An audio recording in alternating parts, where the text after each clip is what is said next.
Imagine a world where enlightenment is not a memory of the past, but a promise of the future, where the idea of a fully awakened being walking among us isn't just a myth, but a prophecy waiting to unfold.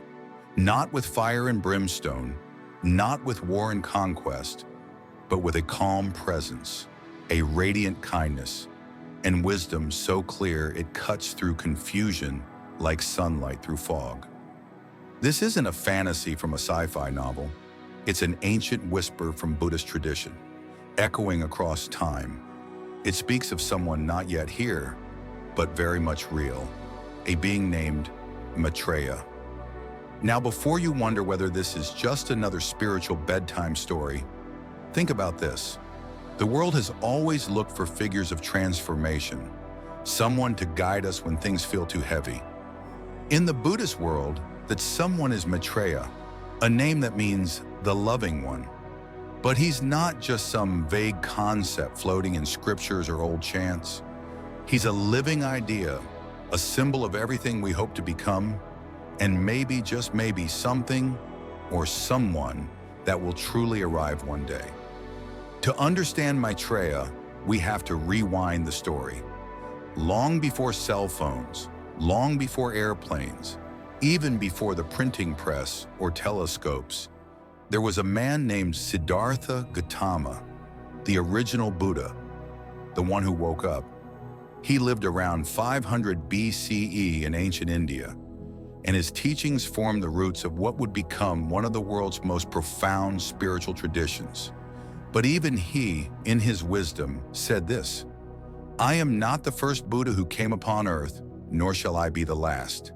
In due time, another Buddha will arise in the world, a holy one, a supremely enlightened one, endowed with wisdom and conduct, knowing the universe." That future Buddha is Maitreya. The idea of future Buddhas didn't start with some fantasy. It was already part of ancient Indian thought, a cycle of awakening that moves through time. But Maitreya wasn't just another name on the list. He became the central figure of hope, the one people looked toward when the light felt far away. As Buddhism spread beyond India to China, Korea, Japan, Tibet, so did the legend of Maitreya. Each place added its own colors to the image. Artists sculpted him into statues, painted him onto walls, imagined his arrival in dreams and poems. Some saw him seated in heaven, waiting patiently. Others believed he was already among us, hidden in plain sight. That's the thing about prophecy. It's not about precision, it's about preparation. Maitreya was never meant to be a countdown clock. He was a spiritual reminder, a cosmic North Star pointing toward what's possible, even in a broken world. So who is this being we place so much faith in? Picture someone with warmth that radiates like the sun, but without burning. Someone whose presence calms you without speaking a word. Maitreya, according to Buddhist belief, resides right now in a realm called Tushita. It's not a paradise of luxury, it's a realm of peace, a place for those preparing to become Buddhas. Maitreya waits there, not in idleness, but in readiness. He studies, he reflects, he watches, and when the time is right, when the teachings of the historical Buddha have faded into myths, when the world needs clarity more than ever, he will descend. But he won't come with armies. He won't demand worship. He won't bring fear. He'll come as a teacher, a guide, a new Buddha for a new age. His mission will be simple: to turn the wheel of Dharma once again, to reintroduce wisdom where confusion has taken root, to show a path where people see none. According to the ancient texts, he'll walk among us, speak to us, and in doing so, awaken millions. His presence will ignite a spiritual renewal so vast that it will feel like a golden dawn after an eternal night. Now here's where the story gets fascinating. Different Buddhist traditions interpret Maitreya in unique ways. In Theravāda Buddhism, he's acknowledged as the next Buddha, but isn't the focus of daily practice. The message there is, yes, he'll come, But for now, work on your own awakening. In Mahāyāna Buddhism, he becomes much more central. He's seen as a bodhisattva, a being who could have become enlightened already but chose to wait, to delay his own nirvana so that others might reach it first. That's love. That's selflessness on a scale most of us can barely imagine. In Vajrayāna, the esoteric path found mainly in Tibet, Maitreya's presence is not just future-oriented. He's accessible now. Through visualization, mantra, meditation, you can connect with him today. Feel his energy. Let his presence inspire transformation, not someday, but right now. And it doesn't stop there. In Chinese traditions, the popular image of the laughing Buddha, the one with the big belly and even bigger smile, is sometimes associated with Maitreya, a symbol of joy, generosity, and ease. In Japan, some religious movements in recent centuries have gone even further, claiming their founders were incarnations of Maitreya himself. Across cultures and centuries, the image of this future Buddha has never stayed static. He's evolved, adapted, taken on forms that speak to the hearts of different people in different times. But what does all of this mean for us? Because let's be honest, 5.6 billion years from now, which is what some texts estimate as the time of his return, isn't exactly marked on our calendar. If Maitreya isn't coming tomorrow, why care? Why does he matter? Because he's more than a timeline. He's an archetype, a reminder that wisdom is never gone. It just sleeps. And when the time is right, it wakes up again. In you, in me, in all of us. That's the real power of Maitreya. Not in the lightning or the levitation or the miracle birth some prophecies describe, but in the simple idea that kindness will rise again, that compassion hasn't left the building, that when the world is tired, when people have forgotten how to live with care, someone will remember and remind us. There's an old legend that says, when Maitreya comes, he'll teach with such clarity that even those who never thought themselves spiritual will understand. His words will cut through illusion like a blade through mist. He won't speak in riddles. He'll speak in truth so direct, they'll feel like they have always been with us. And maybe they have. Because Maitreya isn't just a figure, he's a mirror. When you hear his name, when you picture his gentle smile, what you're really seeing is your own potential reflected back at you. He's not coming to save you. He's coming to remind you that you can save yourself. That the future isn't just something that happens to us. It's something we shape, moment by moment, with our choices. That's why the legend of Maitreya matters. Not because we expect him to knock on our door someday, but because he already does in the form of a stranger's kindness, a child's laughter, the quiet wisdom of a friend who listens more than they speak. Every time you choose patience over anger, clarity over confusion, love over fear, you're walking his path. You're becoming the student before the teacher arrives. And maybe that's the real secret. Maybe Maitreya won't come when the world is ready. Maybe he'll come when we are. It's strange how the future can feel both impossibly far and intimately close. That's what Maitreya represents to so many people across cultures. Not just a beacon on some cosmic timeline, but a quiet voice we can already hear if we learn to listen. He isn't just a future Buddha riding in on a cloud of prophecies. He's also the presence inside us, urging us to wake up, to act, to live with intention. If you step back and look at how this figure has woven his way through centuries of belief, it's almost like he's been quietly shaping history, not by appearing, but by being awaited. Whole movements have been born from the hope of his arrival. In moments of darkness, during political upheaval or cultural decline, people haven't just looked up to the heavens, they've looked forward. They found strength in knowing that when humanity forgets how to be kind, someone will eventually remind us. In China, stories of Maitreya stirred more than spiritual reflection. They sparked action. Secret societies formed around his name. Peasants rose up, chanting his prophecy like a battle cry. To them, Maitreya wasn't just a symbol, he was the future incarnate, a future they wanted now. They believed the world had become too cruel, too corrupt, too broken, and Maitreya was their cosmic correction. Even if he hadn't arrived yet, they wanted to be ready. Or perhaps they hoped to bring him sooner by creating the conditions for his return. In politics, his name has been whispered behind curtains and spoken boldly in speeches. Leaders throughout history have tried to link themselves to his image, not because they were enlightened, but because they knew the power of being associated with the ultimate Redeemer. To be seen as the one who leads people out of suffering, even symbolically, is to step into a powerful role. It's like borrowing the glow of a star and hoping people won't notice it isn't yours. But Maitreya's influence hasn't stopped at dusty scrolls or revolutionary cries. He's slipped quietly into places we'd never expect, into stories, into songs, into pop culture. Some filmmakers and writers have even built entire characters around the idea of the awakened one to come. Not always named Maitreya, not always wearing robes or quoting sutras, but the themes are unmistakable. A guide, a teacher, a figure who emerges when all seems lost and leads people back to something true. Take the movies that hint at a figure who sees through the illusion of the world, who awakens and helps others do the same. The kind of character who says, "You've forgotten what matters. Let me show you again." It's not just entertainment, it's echo.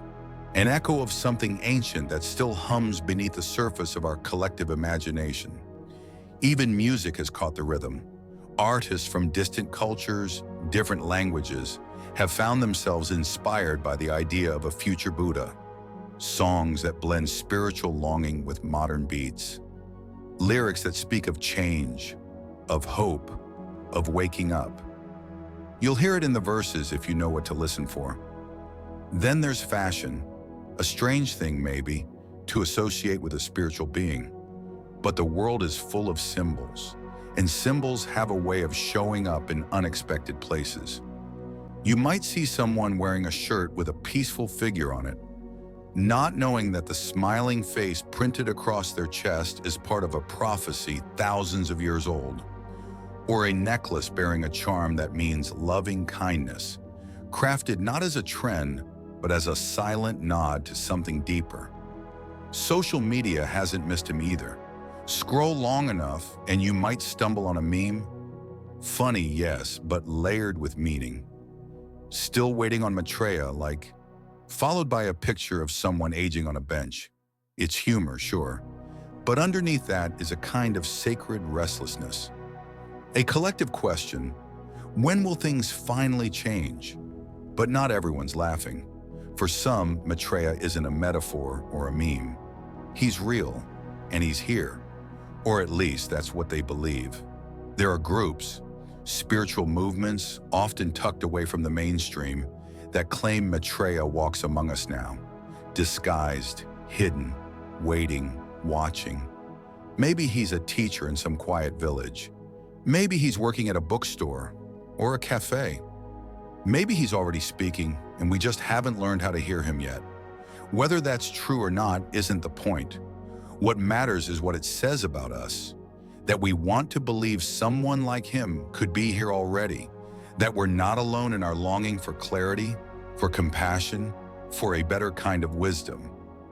That somewhere, maybe just around the corner, someone is embodying what we all wish we could be. Because when you look at what Maitreya stands for, it's not mystery or magic, it's love, it's awareness. It's the ability to hold suffering in one hand and healing in the other, and know that both are part of the journey. That's why his story doesn't fade, why it keeps adapting, because we don't outgrow the need for compassion. We just forget it sometimes. And then someone or some story reminds us. One of the most powerful aspects of Maitreya's legend is the idea that his return won't be subtle. When he arrives, the world will know. The texts speak of signs, of unmistakable features, of miracles that bend reality itself, fire and water flowing from his body, words that echo across cities without a microphone, light radiating from his form, not metaphorically, but visibly. A being who is more than just enlightened, a being who is illumination itself. But what if those miracles aren't just physical? What if the real miracle is the shift that happens inside us when we truly hear his message? A moment where everything you thought you understood about life rearranges itself, not with confusion, but with clarity. A realization that cuts through all your assumptions and leaves behind only truth. That moment, that awakening, that's what his arrival represents. And it's not just for monks on mountains or mystics in temples. It's for anyone with a heart that aches for peace and a mind that yearns for understanding. The prophecies say that he'll teach not just a continuation of old truths, but a new turning of the wheel, a second revolution in wisdom, an update that speaks to the time, the culture, the chaos of the moment, like someone showing up with the perfect words at the perfect time, not vague, not cryptic, but direct, healing, transformative. Imagine being in a crowd of thousands, listening as this being speaks. No fancy language, just pure, clear guidance, not demanding belief, but offering insight so honest it breaks you open in the best way. That's the scene painted in many Buddhist texts, a massive gathering, a new teaching, a ripple effect that spreads across the world, not through war, not through power, but through understanding. And yet, even if we never witness that scene with our own eyes, the idea of it changes us. It calls something out of us. Because Maitreya is not a distant deity. He's not some far-off fantasy. He's a possibility, a question, an invitation. What if you didn't have to wait for him to arrive? What if you could start walking that path now? You don't need to live in a monastery or chant ancient verses to begin. It can start when you choose to listen with patience, when you treat someone gently even when you're angry, when you choose kindness over ego. These are not small things. They are the seeds of something immense. In Buddhist tradition, they speak of planting merit. Actions done not for reward, but for the nourishment of your soul and the good of others. Each act of generosity, each moment of mindfulness, each time you choose peace over pride, these are the footsteps that lead you closer to what Maitreya embodies. Some even believe that those who cultivate these virtues now might be reborn in the time of his teaching, that when he does arrive, they'll be ready, not by accident, but by effort. It's a powerful thought, isn't it? That you can live your way into a better lifetime. That by choosing compassion today, you're preparing your soul for the teachings of tomorrow. That's why the legend of Maitreya doesn't ask for belief. It asks for action, for curiosity, for an open heart. And maybe that's all enlightenment has ever asked. There's something quietly thrilling about the idea that the future could hold not just technological marvels or political shifts, but a complete awakening. Not an invention, not a revolution in machinery, but a revolution in how we see ourselves, each other, and the world. That's what Maitreya represents. And what's wild is how many different forms that revolution could take, depending on who you ask. Because across the Buddhist world, everyone sees Maitreya a little differently. And that's not a flaw, it's a feature. The idea of the future Buddha has stretched and shifted like a song passed down through generations, each culture adding its own verse, its own rhythm, its own flavor. And the result? A tapestry of interpretations. A reflection of what different communities have needed most in different times. In some traditions, Maitreya is already taking shape, not here walking the streets, but in a realm just above ours. Tushita heaven, not the kind of heaven with golden gates and choirs. This place is quiet, Still, a realm where beings prepare, where future Buddhas study and reflect before they descend. That's where Maitreya resides now, according to many texts. Watching, waiting, not idly, but mindfully. A kind of cosmic meditation in progress until the moment arrives to step back into our world. What makes this so fascinating is that Maitreya, in this vision, is not rushing. He's not counting down the days like a celebrity prepping for a big entrance. He's biding his time until the teachings of the last Buddha, Siddhartha Gautama, have faded, until the Dharma has become just a word in old books. When people forget how to be kind, when wisdom becomes rare, that's when he'll come. Not a moment sooner. It's not a punishment. It's a promise. When things get dark, someone will bring light. But other traditions paint a more mystical picture. They say Maitreya isn't just watching us from afar. He's here, in some form, maybe not recognized, maybe not even aware of his full role yet, but among us, walking the same streets, breathing the same air, a presence that, when the time is right, will activate, awaken, and begin to teach in a way we've never seen before. Some even believe you can connect with him now, not metaphorically, but energetically, through prayer, through meditation, through deep devotion and mental clarity. That in certain moments, if your mind is quiet enough, open enough, you can feel his presence. Not as a fantasy, but as a kind of spiritual current, flowing through your awareness. There are stories of people who claim to have seen him, in dreams, in visions, in quiet moments when the world falls away and only peace remains. Some describe him as shining, others as soft-spoken, always kind, always deeply present. And whether or not these encounters are literal doesn't matter. What matters is that they're real to the people experiencing them, and those experiences change them. That's the secret, isn't it? Transformation doesn't always need proof. It just needs a shift, a new lens, a realization. And that's exactly what Maitreya is meant to inspire. Across Tibet, for example, you'll find his image carved into mountainsides, painted into temples. His smile is serene, his hands often positioned in the teaching gesture, ready to share wisdom not yet spoken. In places where life is hard, where winters bite and resources are thin, people still find warmth in his presence, a promise carved into stone. In China, during dynastic eras marked by chaos and collapse, Maitreya became a symbol of rebellion and renewal. Secret societies invoked his name not to wait, but to act, to spark change, to reclaim a vision of justice and wisdom they felt had been lost.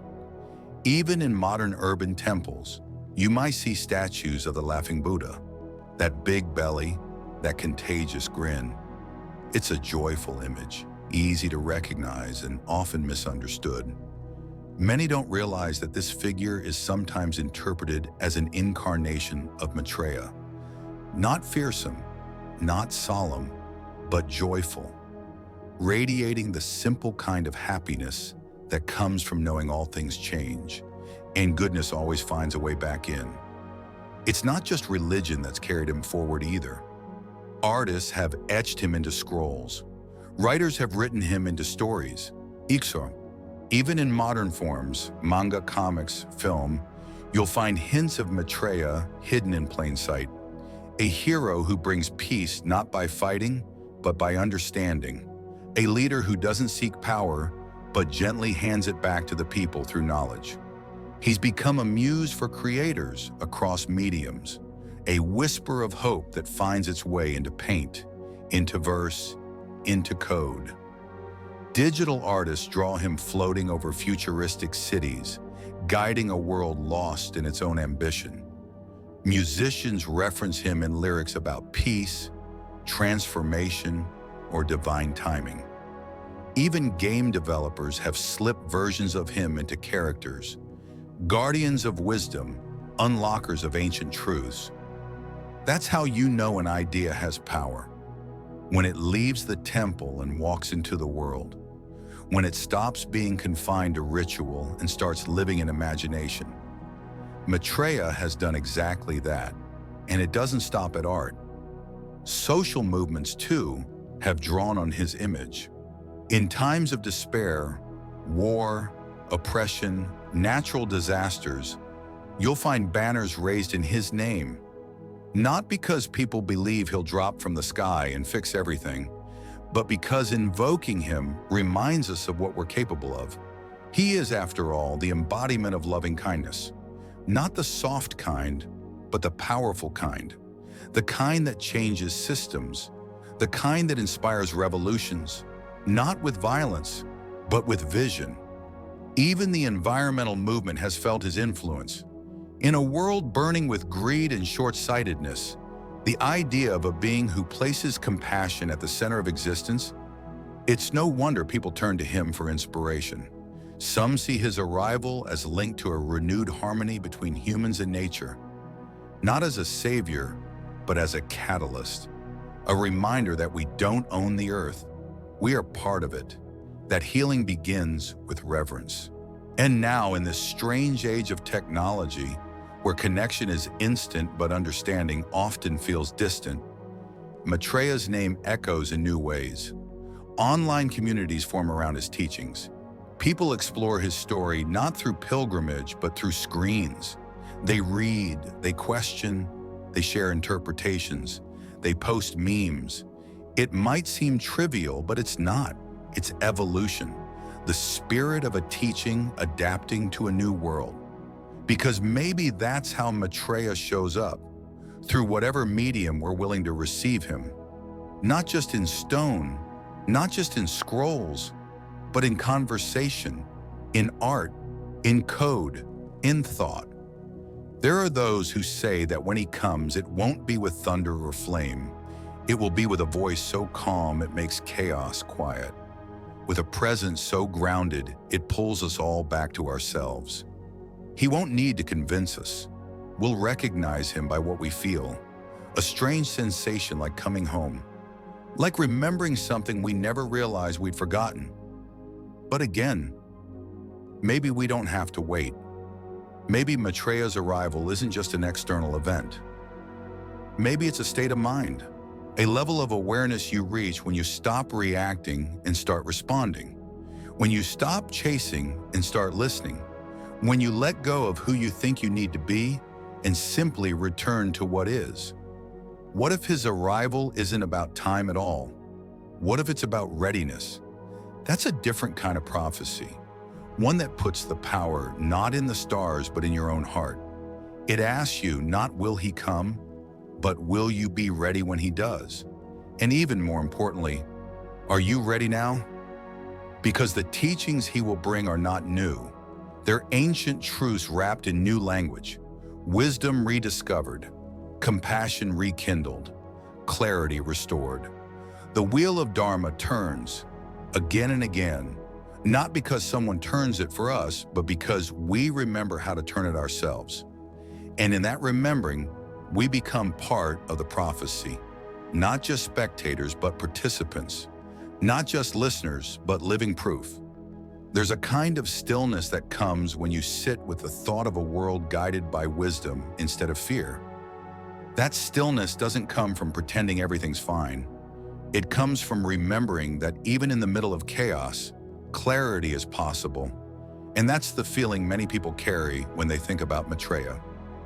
Not a dramatic savior storming in to tear down the broken parts of the world, but a calm, unwavering presence who reminds us that things can be rebuilt, gently, honestly, and together. The prophecies around Maitreya don't just describe what he will teach, or how he'll look, or even when he'll come. They describe a world in crisis, crumbling under the weight of its own confusion. A world where the teachings of the last Buddha have become distant echoes, where the Dharma is forgotten or remembered only in fragments. People are suffering, not just from poverty or war, but from disconnection, from the loss of meaning. And then, in the midst of that spiritual drought, he arrives. But this isn't just an event. It's not a fixed date on a calendar. It's a turning point in consciousness. Some texts describe it in vivid terms. There's something ancient and unshakable inside the human spirit that longs for the return of someone who will make things whole again. Not necessarily through magic or force, but through deep presence. A being who won't just give us new rules or philosophies, but who will help us see what's already inside us with such clarity that it changes everything. That's what Maitreya represents. He is not a warrior, not a ruler, not a symbol of domination. He is a mirror for the divine within us that we've forgotten. And the more we understand his role, not just as a future Buddha, but as a living possibility, the more we realize this story is not about waiting. It's about preparing, and not in some abstract spiritual checklist way, but in the everyday moments, in how we breathe, in how we speak, in how we choose to show up when we'd rather shrink away. In ancient Buddhist texts, it is said that Maitreya will not come in a time of peace and order, but in a time when confusion rules the day. When wisdom is rare and the teachings of the historical Buddha have become dusty concepts. In a world bloated with information but starving for understanding, that's when he comes. But he won't arrive to criticize or shame. He'll come quietly, powerfully, fully awake, and ready to meet us where we are. Not to demand reverence, but to remind us of what's possible. His teachings, they say, will not be difficult to understand. He won't speak in riddles. He won't hide meaning behind metaphors. His words will be direct, piercing, and yet so gentle that the soul relaxes in their presence. Imagine that. Truth that doesn't strike, but heals. Words that don't divide, but unite. Wisdom that doesn't lift one person above another, but brings all to the same level ground of humanity. Maitreya's Dharma, the truth he will teach, is not something entirely new, but something renewed. Something we've always had access to, but have forgotten how to touch. And that forgetting, that is the real suffering, because it leads to all other kinds of pain. The pain of disconnection, of thinking we are alone. The pain of feeling unseen in a world that moves too fast. The pain of mistaking achievement for peace and status for worth. These are the wounds he's coming to address. And he won't do it with sermons that float above real life. He'll do it by walking among people, not hovering, not separating himself, but moving through the world like water, seamlessly, lovingly, naturally.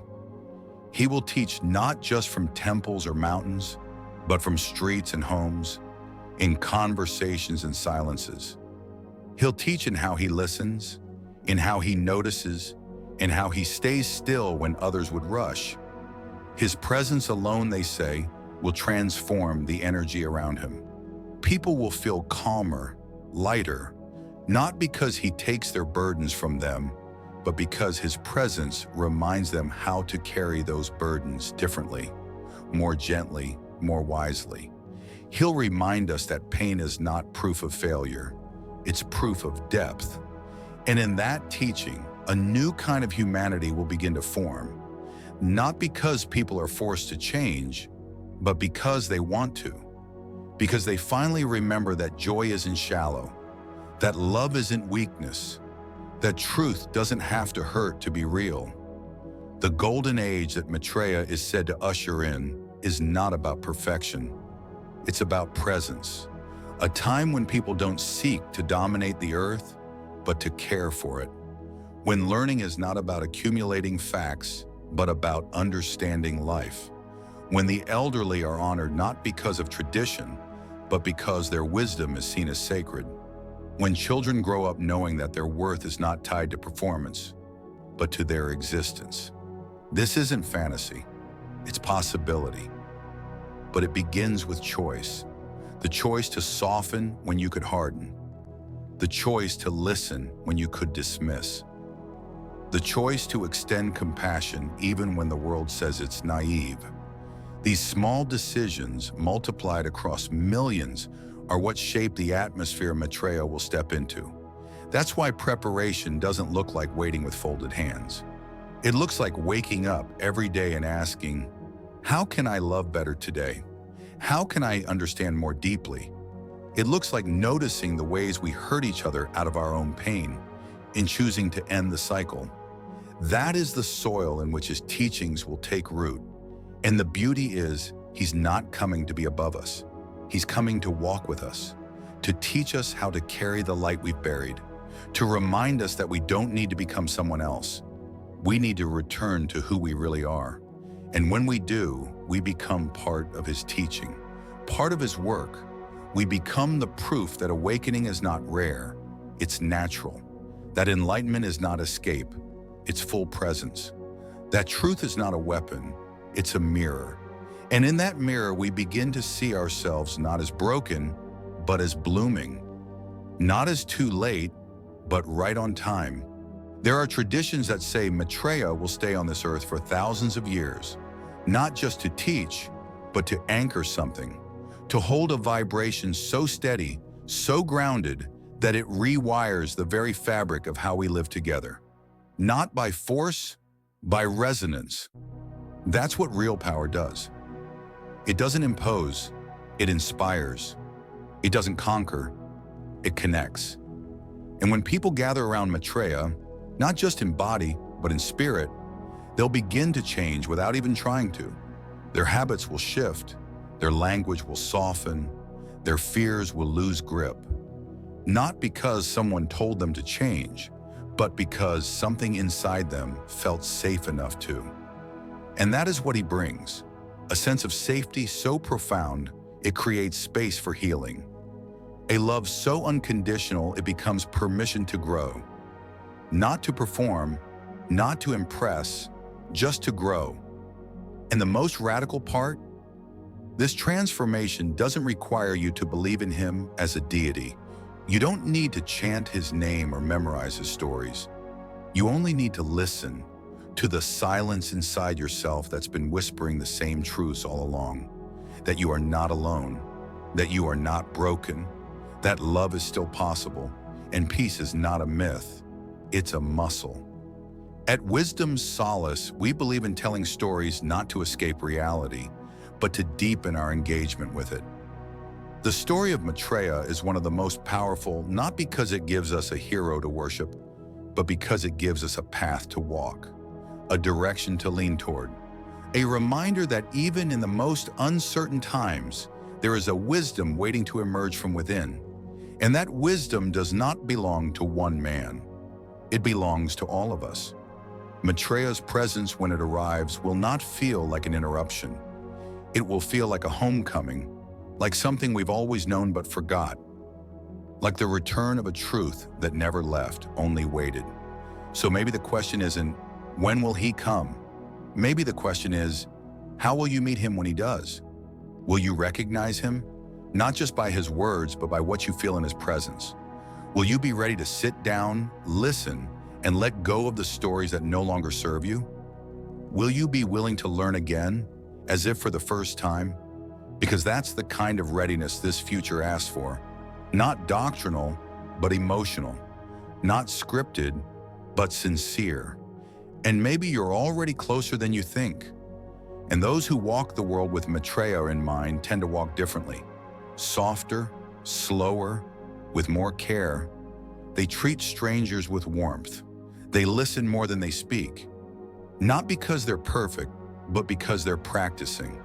That's all this really is, a practice in becoming. Becoming the kind of person who would be ready to sit at the feet of a being like Maitreya.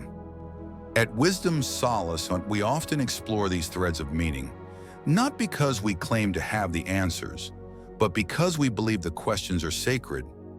What would it look like to live in alignment with Maitreya's teachings before he even speaks them? What would it feel like to treat every moment as part of your preparation? It might start small. You're standing in line. You're frustrated. Someone cuts in front of you.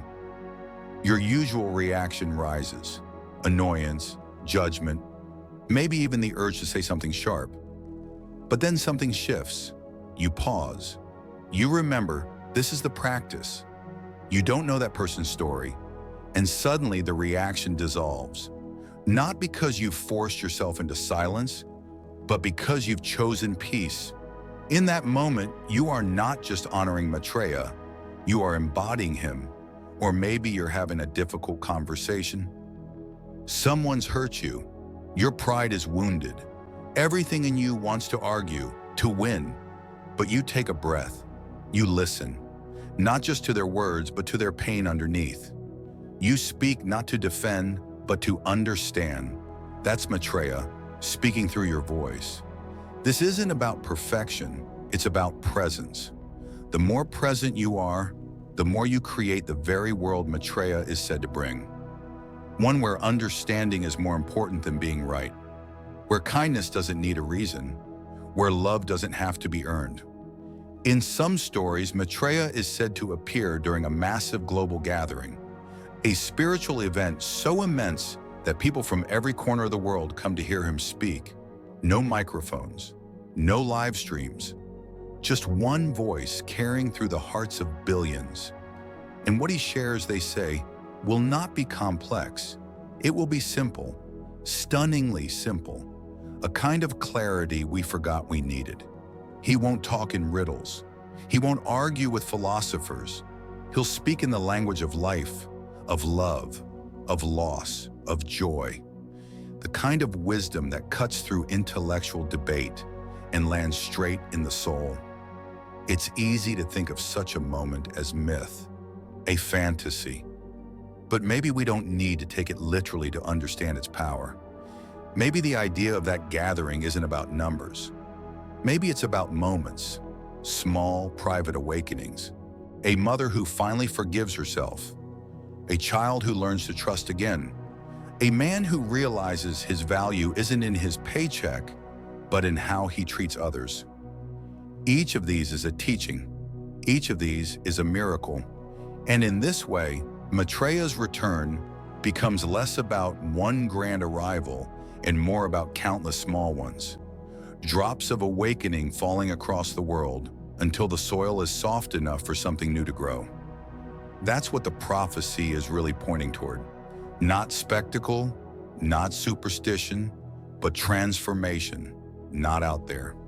Here, in the way we live, the way we love, the way we remember who we are beneath the noise. That's the invitation, and it's been open for centuries. Not everyone will accept it. Not everyone will understand. And that's okay. This path isn't about convincing, it's about becoming. And becoming takes time. It's not about enlightenment in a flash of light. It's about showing up again and again, even when it's hard, especially when it's hard. That's what Maitreya stands for. Not perfection delivered from above, but the reminder that awakening is always possible, even in the messiest of moments, even in you, even in me. That's the real return. And it doesn't need fireworks to be profound. It just needs one quiet moment of truth and the willingness to follow where it leads. There's something deeply humbling about realizing that even enlightenment is not an individual journey. We often imagine the Buddha sitting alone beneath a tree, eyes closed, untouched by the world. But that's only one part of the story. The deeper truth is that awakening ripples outward. It doesn't stop with the one who wakes up. It spreads, like a soft tide rolling toward every shore. And when we think about Maitreya, the future Buddha, that ripple becomes a wave. This isn't just about one enlightened being descending from a higher plane to dispense truth like spiritual candy. It's about a movement of consciousness, a return to something we once knew but forgot. Maitreya's story isn't just his, it's ours, a reflection of our longing, our potential, our hidden strength. When people describe his arrival, they often mention miracles, spectacular ones. He'll shine with supernatural light. He'll perform feats that make the laws of physics look like suggestions. He'll be able to speak to crowds without raising his voice, and everyone will hear him in their own language. Some accounts say he'll radiate fire from one part of his body, water from another. Not because he needs to show off, but because his presence will be in harmony with all elements. But beneath the spectacle lies something more powerful, the wisdom he brings. You see, miracles get attention, but wisdom changes lives. And what Maitreya is meant to share isn't just poetic or philosophical, it's transformational. Teaching's not just about what is, but how to live, how to suffer less, how to love more, how to find freedom, not in escape, but in full engagement with life. The kind of wisdom he'll offer won't be about rules and dogma. It will be about reality, seeing it as it truly is, not filtered through fear or ego, but clear, direct, and healing. One of the core themes in his prophesied teachings is loving kindness, not just as a virtue, but as a force, a power more enduring than any weapon, a way of being that rewires how we see the world. In the teachings of the past, loving kindness has always played a central role, but Maitreya is said to take it to a new level. Not as an idea, but as a lived experience, something that radiates from him and wakes it up in others. Imagine encountering someone who looks at you with such pure compassion that every wall you've built inside yourself begins to melt. Not because you're being judged, but because you're finally being seen, fully, without condition, without expectation. That kind of presence is rare, but it's what Maitreya embodies. It's not just about emotional comfort, it's about remembering who you are when you strip away the noise, the mistakes, the pain, the masks. What's left beneath all that is something holy, and he's here to show us how to return to it. But what does that mean for us now? We're not sitting in front of him. We're not hearing his voice echo across mountains. But maybe we are. Maybe his teachings are already here, not as lectures, but as life. Maybe every time you choose to be kind when it's easier to be cruel, you're walking in his light. Maybe when you forgive someone who doesn't deserve it, because you understand that healing matters more than revenge, you're echoing the very wisdom he'll one day share. The miracles are real, but maybe they're already happening, not in grand displays, but in subtle shifts. The kind you feel in your chest when you decide to grow instead of hide, to love instead of control, to speak gently instead of lash out. That's what makes Maitreya such a powerful figure. He's not asking for belief, he's offering inspiration. Sometimes the most powerful revolutions don't begin with noise. They begin in silence. They begin when someone, somewhere, finally pauses long enough to ask a different kind of question. Not how do I win, or how do I survive, but what would love do right now? And that question, that simple, quiet shift in thought, has the power to change everything. That's the kind of transformation Maitreya is meant to ignite. Not just global, not just historical, but deeply personal. He's not coming to take away our problems. He's coming to show us a different way of living with them. To reveal that the real battle was never out there. It's always been in here, inside us, where our thoughts grow wild and our hearts grow tired. But in that same inner space lives the seed of awakening, the hidden potential that has waited lifetimes for a reason to bloom. Maitreya doesn't arrive to give us that seed. He arrives to shine the light that helps it grow. And the people who recognize him won't be those with the most education or the most spiritual practice. They'll be the ones who are most open, most present, most willing to let go of what they think they know. Because the wisdom he brings will not flatter the ego. It won't elevate intellect. It will humble us in the most beautiful way. It will break open the hardened places. It will pull tenderness out of us we didn't even know we had. His truth will feel less like new information and more like a deep remembering. Like a door that opens to a place you never realized was always part of you. And once it opens, you don't go back. You can't unlearn compassion. You can't unsee the interconnectedness of all things. You can't unknow that your joy and someone else's pain are more closely woven than you ever imagined. Some say Maitreya's voice will be like thunder, heard across mountains and oceans. Others say it will be like a breeze, barely louder than a whisper, but impossible to ignore. Maybe it will be both. Maybe he will speak loudly, not with volume, but with clarity. Maybe his words will carry because they come from a place that no distortion can reach.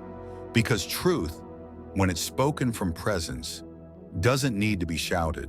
It settles into the soul like a stone dropped in still water.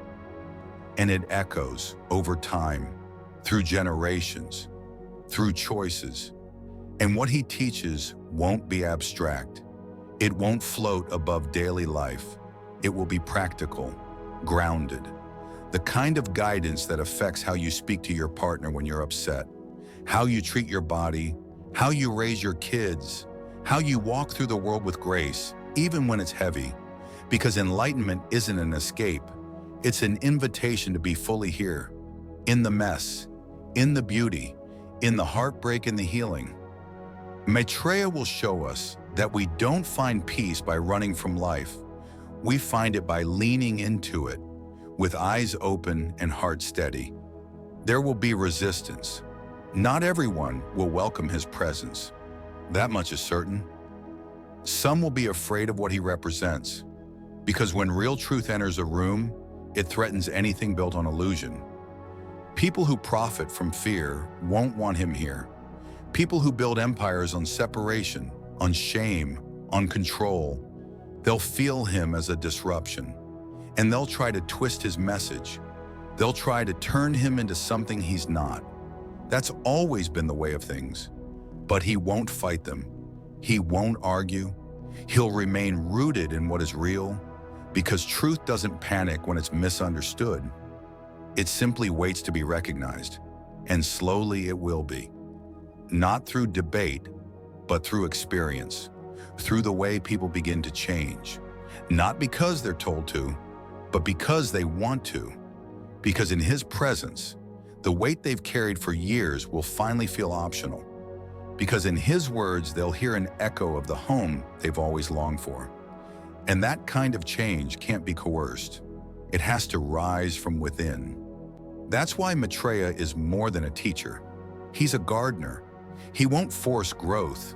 He'll create conditions where growth becomes inevitable.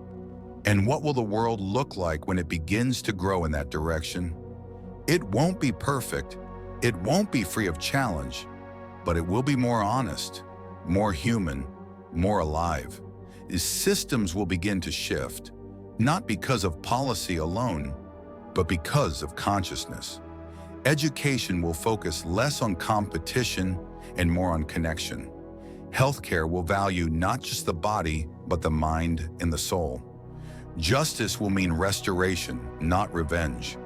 Even the way we build cities will change. Spaces will be designed not just for profit, but for peace, for beauty, for belonging. But again, it won't happen overnight. This is not a prophecy of instant salvation. It's a slow unfolding, a ripple effect that begins in the smallest places, in conversations, in relationships, in the quiet choices that most people never see. That's how a golden age begins, not with applause, but with awareness.